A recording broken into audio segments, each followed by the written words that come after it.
সম্পদ দখল করার জন্য ওই রকম ফ্যাসিস্ট ব্যবস্থা লাগে। বাংলাদেশে তো আমরা দেখেছি শেখ হাসিনা খালি ইচ্ছা করে ফাঁসিবাদ কায়েম করেছেন নাকি ওই যে লক্ষ লক্ষ কোটি টাকা লুট করার জন্য ফাঁসিবাদ করেছিলেন, লুটের ভাগ দিয়ে তিনি এই ব্যবস্থাটা কায়েম রাখতে পেরেছিলেন।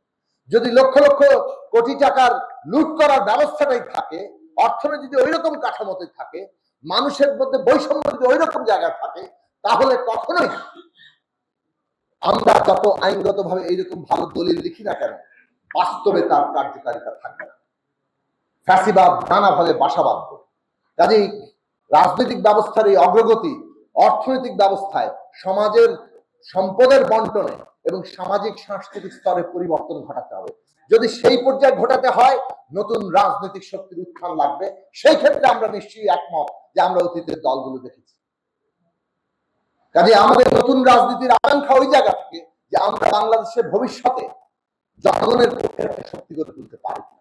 আবার একই সাথে সেই শক্তি আজকে যে জাতীয় কর্তব্য এসছে রাষ্ট্র ব্যবস্থা পুনর্গঠনের, সেই কর্তব্য সে পালন করতে পারে।